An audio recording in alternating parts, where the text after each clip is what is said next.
Hello students, welcome back to Tuition Masters, and today we are here with doing our electricity grade 10 physics ka lecture number 2.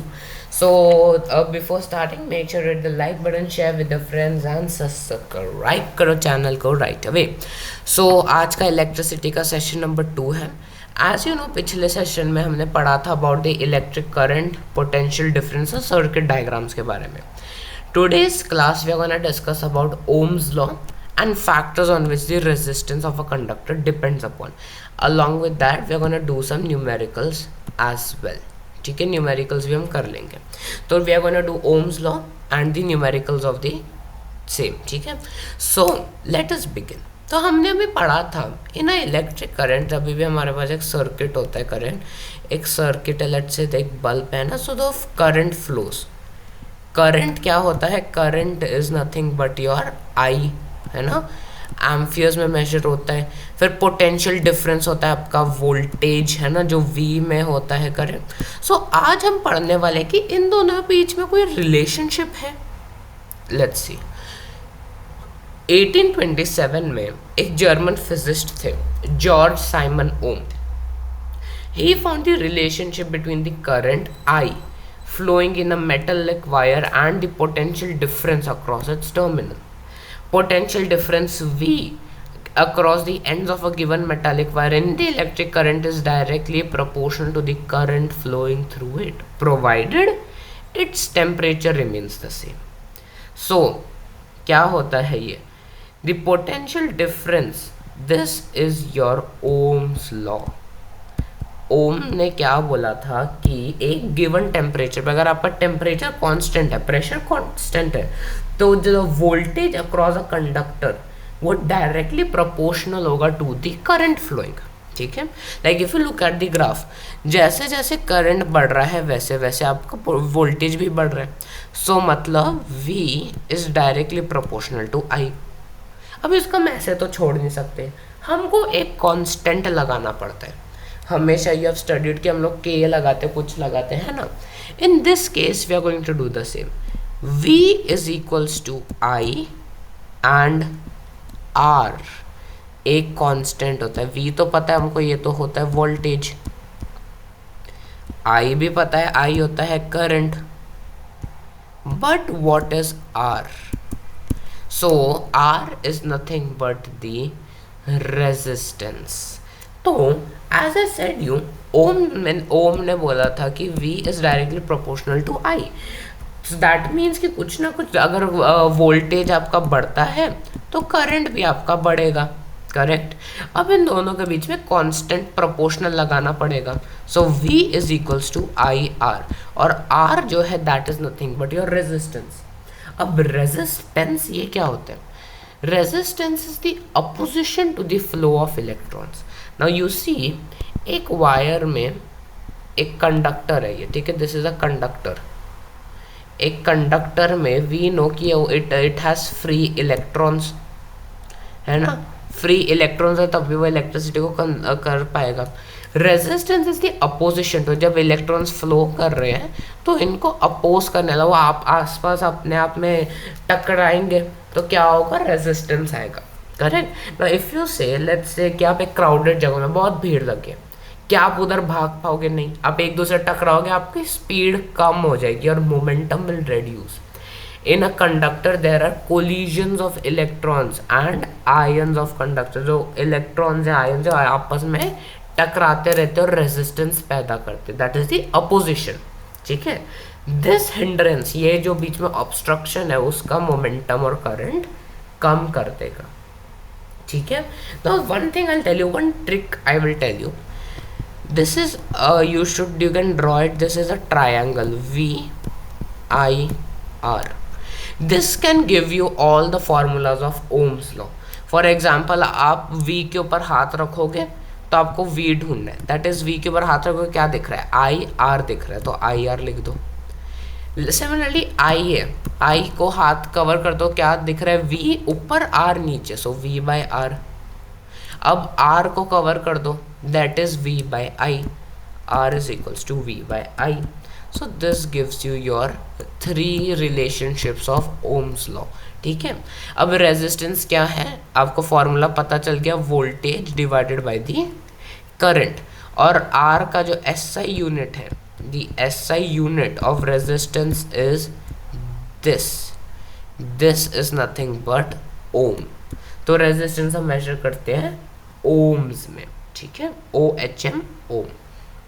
अब देखते हैं factors affecting resistance. सबसे पहला आता है length of conductor. ठीक है, अगर आपके पास 2 टाइप की वायर, जैसे आप चलो लेट्स से 2 जगह पे आप एक रनिंग रेस में एक लेट्स से 50 मीटर की रेस है और दूसरी वाली 100 मीटर की रेस है। ठीक है, 100 मीटर की रेस है, तो आपको आपके अगर ज़्यादा लोग हैं तो किस में आपके ज़्यादा का वो होगा, ऑब्वियसली लंबी वाली में, correct. So length of the conductor works in the same way. This is a longer wire, ये ज़्यादा बड़ा है, और this is a shorter one, है ना। So length of the conductor, so resistance is directly proportional to the length of the conductor. मतलब अगर आपका लेंथ बढ़ेगा तो रेजिस्टेंस भी बड़ा होगा। लंबी वायर बहुत ज़्यादा रेजिस्टेंस, अगर वायर छोटी है, लेंथ कम है, तो रेजिस्टेंस भी कम पड़ेगा। So R is directly proportional to the length of your conductor. Why am I writing this, you will understand ahead. Next है area of cross section.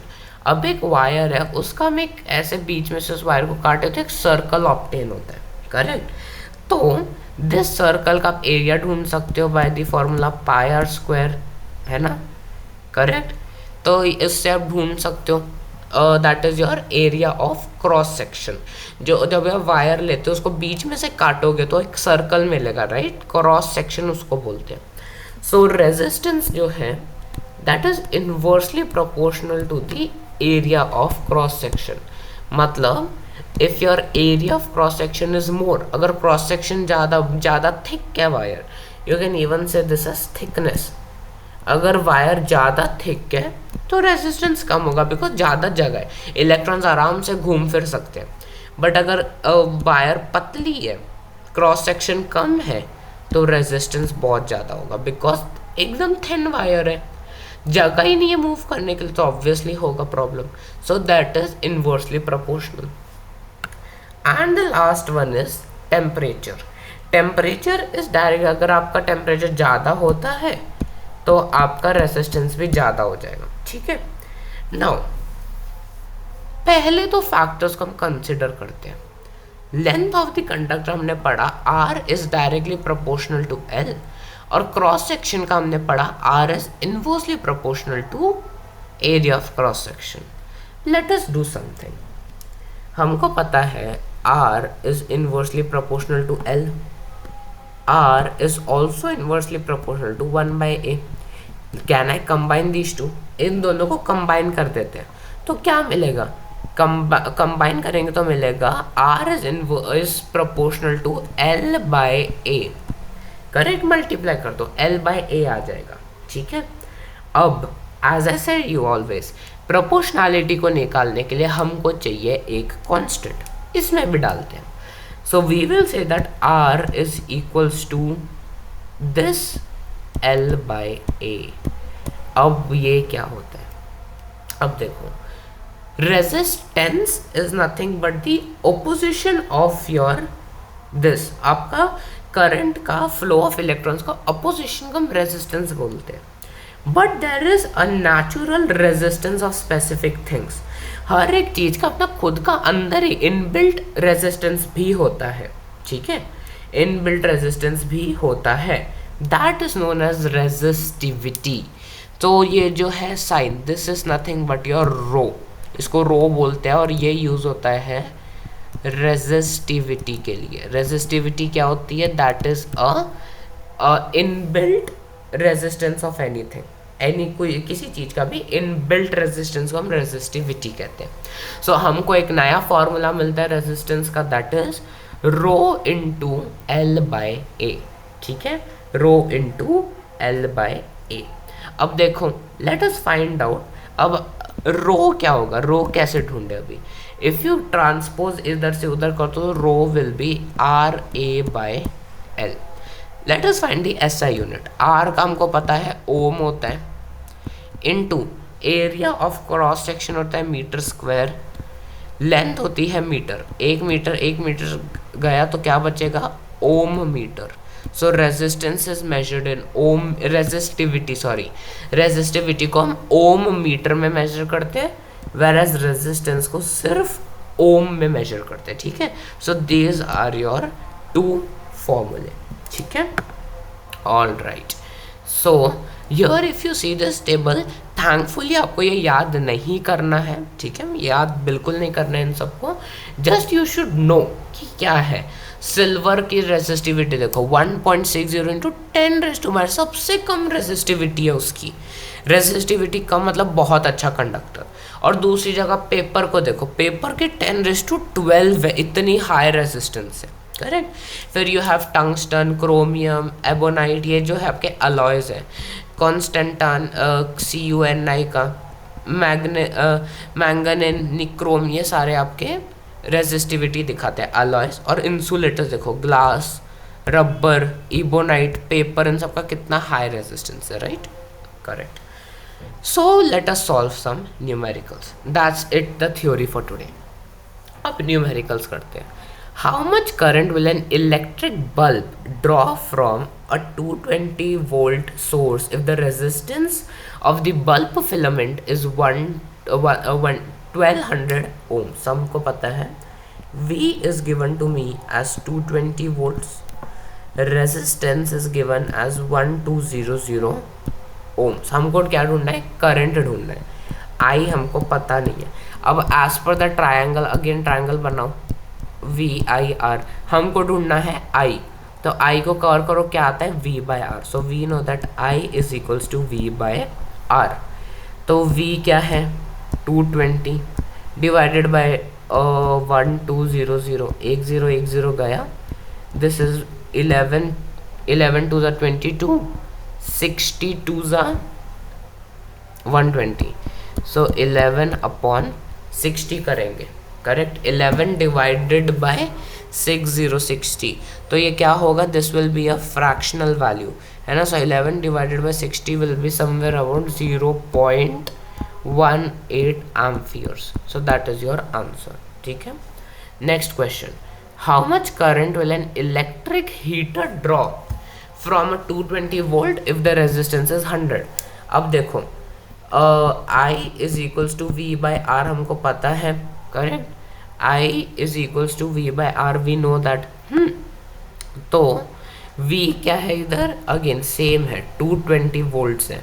R यहाँ पे 100 है, एक गया. अब यहाँ पे क्या मिलेगा, you will get here as 2.2 amperes. So second में 2.2 एम्पियर्स मिल रहे हैं, पहले वाले में 0.18 एम्पियर्स है. Clear, good. Next question. The potential difference between the term, potential difference, voltage सब एक ही होता है, that is given to us as 60 volts when it draws a current of 4 amperes. 4 amperes का करंट ड्रॉ कर रहा है. What current will the heater draw if the potential difference is increase to 120. अब देखो, V1 है 60, A1 है 40. अब हमको दिया गया है V2 दिया गया एज 120. ठीक है, लेट अस सॉल्व इट. पहले तो हम रेजिस्टेंस निकालते हैं. वी नो, अच्छा ये I होगा ना, हाँ. So we know that R is nothing but V/I. R is nothing but V/I.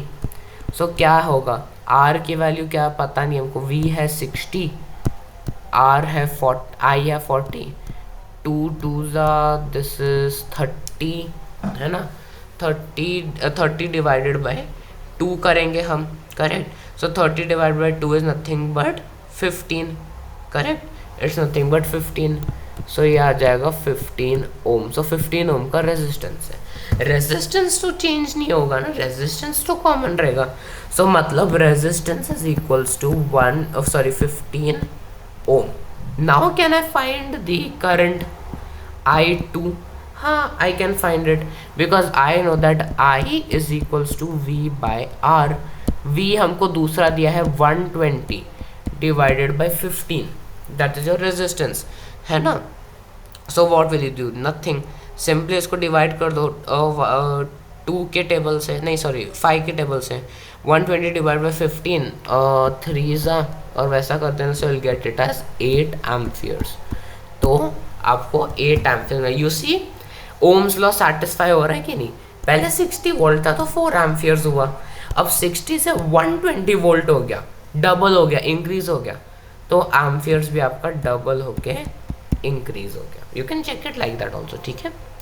All right, resistance of a metal wire, एक मेटल के वायर है of length 1 metre, length is equals to 1 metre, is 26 ohm, resistance is 26 ohm at 20 degrees Celsius. If the diameter of the wire is 0.3 mm, 0.3 mm है क्या resistance, sorry diameter उसका वो है, ठीक है। So what we have been provided with कि उसका हमको डायामीटर दिया गया है, बट जब भी हम क्रॉस सेक्शन ढूंढते हैं we mostly use R radius. और हमेशा याद रखना हमने कौन सा यूनिट ढूंढा था, we had found out the unit to be metre, हमने कहीं भी मीटर एम नहीं पढ़ा है ना, so that means we have to change it. So 0.3 mm, 0.3 mm होता है नथिंग बट 3 इंटू 10⁻⁻⁴ मीटर्स, ठीक है। डेसिमल में लिखोगे बहुत बड़ा हो जाएगा तो इस वजह से, ठीक है। What will be the resistivity of the metal using table predict the material. चलो पहले हम ढूंढते हैं रेजिस्टिविटी, मतलब रो ढूंढना है हमको, ठीक है। हमको पता है rho is equals to R A by L, R पता है 26 है, इनटू अब एरिया ऑफ क्रॉस सेक्शन क्या है, सर्कल का क्रॉस सेक्शन ढूंढना है इन शॉर्ट, है ना, वो होता है pi are square, pi are square होता है। बट अगर हमारे पास डी है तो एरिया को हम लिख सकते हैं as pi D square by 4, ऐसे भी लिख सकते हैं, या इसको पाई आर स्क्वायर भी लिख सकते हैं, बोथ विल बी सेम। सो ये क्या बन जाएगा, ये बन जाएगा into pi D square divided by 4 आएगा, तो वो नीचे L से मल्टीप्लाई हो जाएगा, ठीक है। ऑल राइट, सो इसको सब्सटीट्यूट करो, वैल्यूज को क्या मिलेगा, 26 इंटू 3.14 इंटू 3 इंटू 10⁻⁻⁴ का होल स्क्वायर डिवाइडेड बाय 4, ठीक है, डिवाइडेड बाय 4। तो ये क्या बनता है, ये बनता है 26 इंटू 3.14 इंटू 3 इंटू 10⁻⁸, है ना, माइनस 4 आएगा कि 3 आएगा, 10 हाँ ठीक है, -8 आएगा। Alright, whole divided by 4। चलो इसको कैलकुलेट करने का ट्राई करते हैं। सो 26 इंटू 3.14 81.6 कुछ आएगा, इंटू 3 कर दो 244 आएगा, divided by we have 4 over here, है ना। So somewhat you will get your answer to be 1.84 into 10⁻⁻⁶ ohm metre. ये आपका 0.8 क्यों, उसका हम लोग डेसिमल्स आगे कर देंगे तो -6 ओम मीटर हो जाएगा। अब किसका है ये 1.84 हम चेक करेंगे आगे जाके, आगे जाओ टेबल में, हाँ 1.84 इंटू 10⁻⁶, हाँ ये देखो किसका है, मैंगनीज का है। So this material is manganese, ठीक है। And with this we are at the end of a session. This question is a homework question.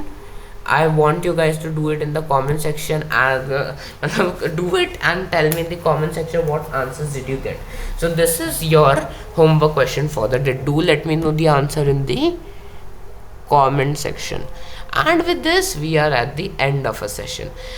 Thank you so much for watching. I hope you enjoyed today's session. आपने नई नई चीज़ें रो resistivity को पढ़ा होगा. Do let me know the answer of the homework question today in the chat box. I'll be seeing you guys in the next video. Till then, stay tuned, subscribe to the channel, and I'll see you in the next one.